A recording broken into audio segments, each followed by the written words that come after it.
जो मुस्कुरा रहा है उसे दर्द ने पाला होगा, जो चल रहा है उसके पाँव में छाला होगा। बिना संघर्ष के इंसान नहीं चमक सकता, जो जलेगा उसी दिए में उजाला होगा। संघर्ष क्यों बचे संघर्ष से, संघर्ष ही तो जीवन की आत्मा है।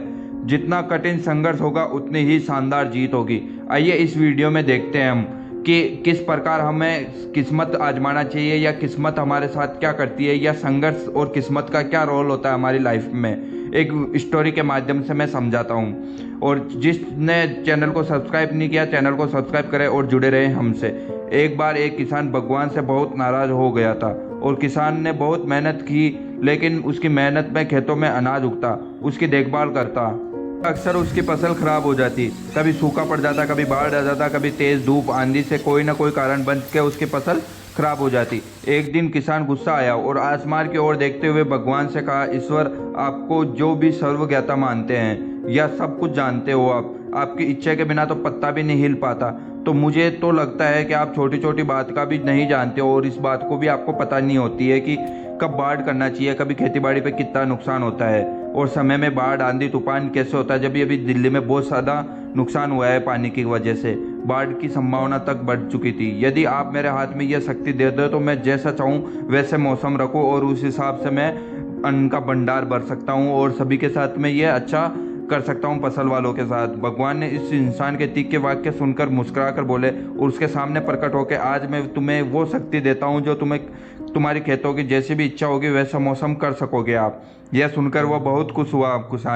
किसान बहुत खुश होने के बाद में उसने अपने गेहूं की फसल की खेतों की बुआई चालू कर दी। जब धूप चाहिए धूप कर लेता, जब बारिश चाहिए उसको बारिश आ जाती। आंधी तूफान बाढ़ उसके खेतों से सबसे दूर रखने लग गया वो, और फसल भी बहुत अच्छी होने लगी। हरी भरी फसल, लहराती हुई फसल देख के वो बहुत खुश हुआ।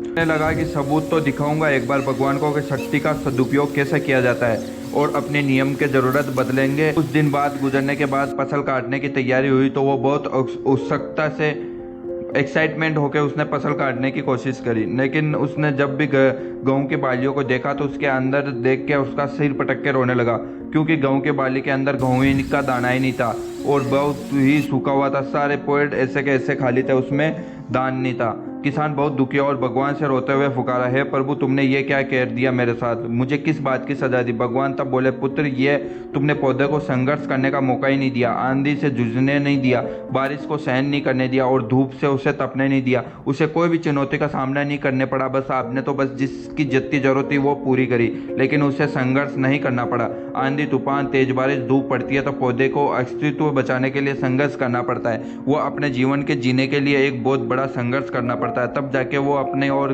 अनाज पैदा कर पाता है। जितनी शक्ति ऊर्जा होती है, उस ऊर्जा की पूर्ति गेहूं के दानों की तरह नहीं कि फूटी और उसे कठिन परिस्थितियों से गुजरना नहीं दिया जाता है तो उसका अस्तित्व ही जन्म खत्म हो जाता है। हमें जितनी संघर्ष मिलेगी, जितनी कठिनाई होगी, तो हम उससे ज़्यादा ही निखरेंगे। अगर हमें कठिनाई नहीं मिलेगी तो हम जीवन में अच्छा कुछ कर नहीं पाएंगे। याद रखिए, स्वर्ण ही सर्वणीय आबाद तभी आता है जबकि आग में तपते हैं।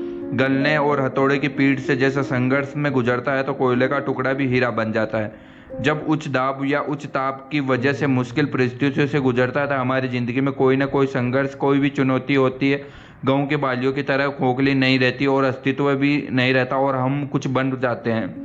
विपरीत परिस्थितियां एवं चुनौतियां समस्या हमें अधिक से अधिक निखारती है। जीवन बहुत कठिन एवं परिस्थितियों से चुने हुए है, तो घबराना नहीं और समस्या का समाधान करना जरूरी होता है। किस्मत के भरोसे नहीं रोना कि किस्मत का ऐसे हो जाता है। जब किसान को किस्मत के भरोसे या उसको शक्ति दे दी गई तो भी वो कुछ ही नहीं कर पाया। इसलिए संघर्ष ही जीवन है, न कि किस्मत। किसी ने कितना सही कहा है, जिंदगी जीना आसान नहीं होता, बिना संघर्ष के कोई महान नहीं होता। जब तक ना पड़े हथौड़े की चोट तब तक पत्थर भगवान नहीं होता। वीडियो अच्छा लगे लाइक करें, शेयर करें और सब्सक्राइब करना ना भूलें। मिलते हैं जल्दी। Thank you.